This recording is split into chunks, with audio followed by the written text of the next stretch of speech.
Hello everyone, welcome back to Chemical Engineering and Aspen channel. As you know, these days we are focusing on the subject of heat transfer operations.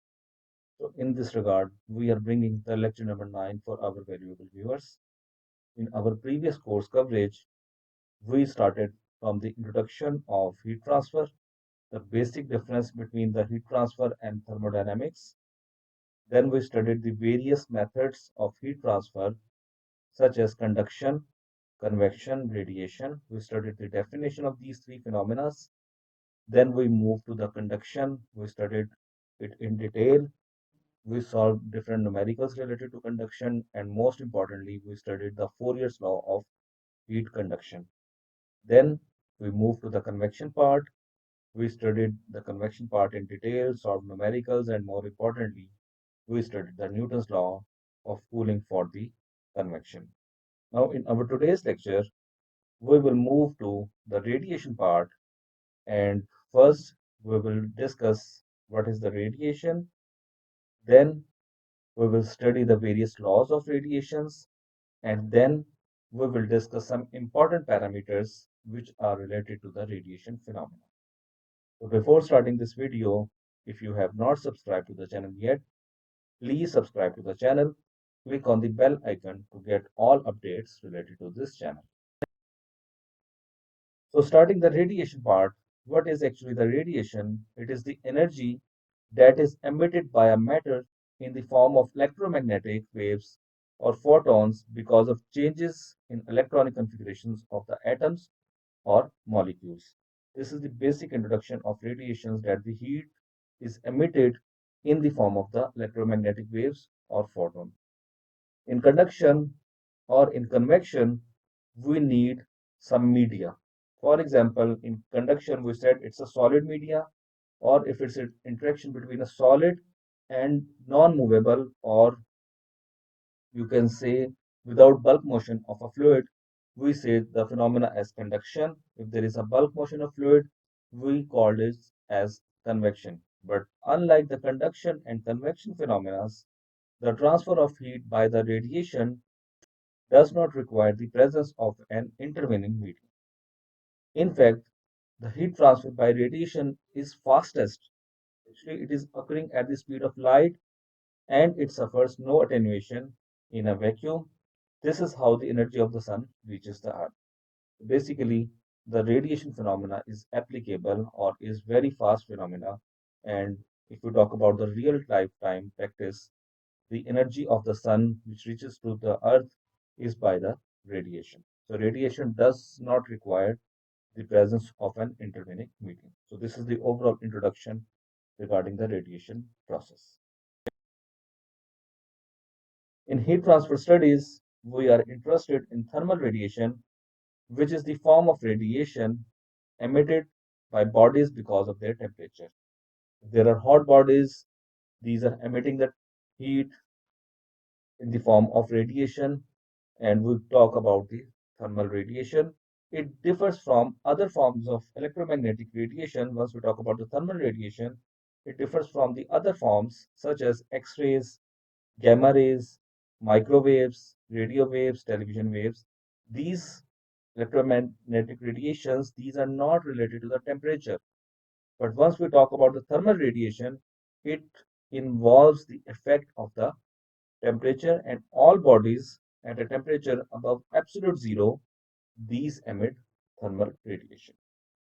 So this is the overall, again, another concept of radiation which we will be using in heat transfer.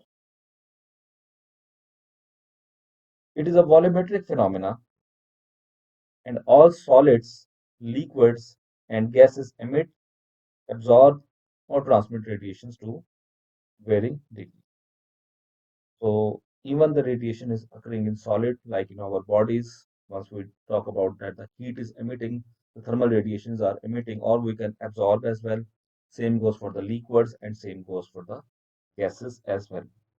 However, the radiation is usually considered to be the surface phenomena for solids that are opaque to thermal radiation, such as metals, woods, and rocks, since the radiation emitted by the interior regions of such material can never reach the surface. So normally it is termed as the surface phenomena, and the radiation incident on such bodies is usually absorbed within a few microns from the surface. This is again another aspect of radiation in heat transfer. Going to the laws of radiation, another important aspect once we talk about the radiation phenomena, the maximum rate of radiation that can be emitted from a surface at a thermodynamic temperature T of S, which is in Kelvin or degree Rankine, is given by Stefan-Boltzmann law, and that is Q emit max is equal to phi AS Ts raised to power 4. Now that phi is called as the Stefan-Boltzmann constant, and it is equal to 5.670 into 10 raised to power minus 8 watt per square meter per Kelvin raised to power 4, or in English units 0.1714 into 10 raised to power minus 8 BTU per hour per square feet per degree Rankine raised to power 4. The idealized surface that emits radiations at this maximum rate is called a black body, and the radiations from that body is called as the black body radiations. However, this is the ideal phenomena that all the radiations are emitted by this body at the maximum or at the full rate. However, once we talk about the real systems, these do not emit at the maximum rate, or the efficiency or the emittance rate is not 100%. It will definitely be lesser than 100%. So the radiation emitted by our real surfaces is less than the radiation emitted by a black body at the same temperature, and is expressed as the same formula that will be copied, but now there is a new constant introduced, which is epsilon, and that is the emissivity of a surface. We have to include the emissivity, which is in the range of 0 to 1, and it is a measure of how closely a surface approximates a black body, for which epsilon is equal to 1. So the value of emissivity for a black body will be 1, while that for the other bodies it will be lesser than 1. The closer the value goes to 1, the more it behaves like a black body or resembles like a black body. But if it is far away from 1, like it is 0.5, zero point 0.6, then the phenomena becomes a bit different. Another important radiation property of a surface is absorptivity. As you can see, that corresponds to the absorption capability of a system, which is represented by alpha. That is the fraction of radiation energy incident on the surface that is absorbed by the surface. So emissivity means radiations that can be emitted. Absorptivity means that can be absorbed. And again, just like emissivity, its value is in the range of 0 to 1. A black body absorbs the entire radiations incident on it. So the emissivity for a black body is 1. The absorptivity for a black body is also 1. So the black body can be said to be a perfect absorber and a perfect emitter as well. So the value of alpha and epsilon both are 1 for black body, and the body which behaves like or resembles like a black body should have value close to 1 for both emissivity and absorptivity, or either one of these. In general, both epsilon, which is emissivity, and absorptivity of a surface depend on the temperature and wavelength of the radiation, as we have already know from the concepts of physics about these phenomena. Another law, which is an important law for physics and for radiation as well, that the Kirchhoff's law of radiation states that the emissivity and absorptivity of a surface at given temperature and wavelength are equal. So, as you can see here, that this is the heat that is radiated or incident on the surface, and this much amount is absorbed, and this is now emitted. So the rate of emittance and the rate of absorption should be equal according to the Kirchhoff's law of radiation. So the rate at which a surface absorbs radiation can be determined by the following equation, that Q absorbed is equal to alpha into Q incident, where alpha is absorptivity and its value is between 0 to 1. If it is 1, the total incident is equal to total absorbed and it behaves like a black body.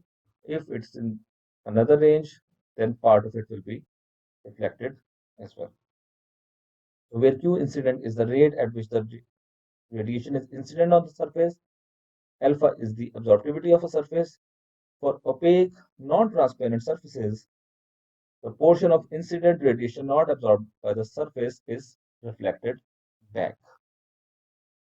This is the overall concept of absorptivity and Kirchhoff's law in this slide.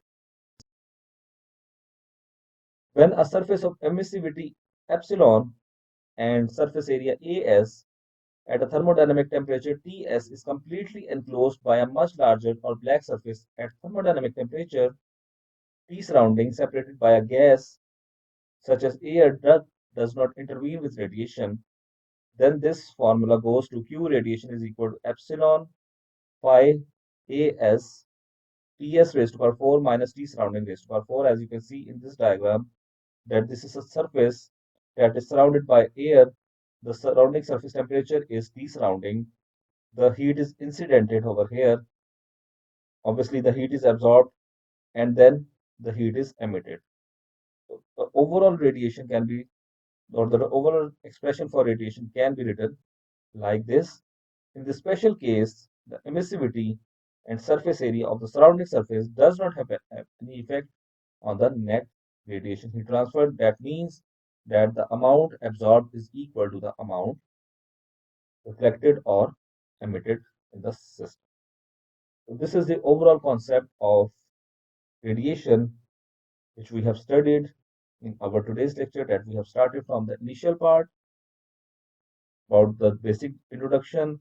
Then we studied the Stefan-Boltzmann law, Kirchhoff's law, emissivity, absorptivity. These are the two very important terms for our system, and about the Stefan-Boltzmann constant as well. So that's it from today's video. In our next video, we will solve different numericals related to the radiations part. So I hope you have understood all the aspects of this lecture. If you have any queries, feedback, suggestion, please provide it in the comment box and I would be happy to answer it. So till then, it's goodbye. Stay tuned for more exciting videos on this channel.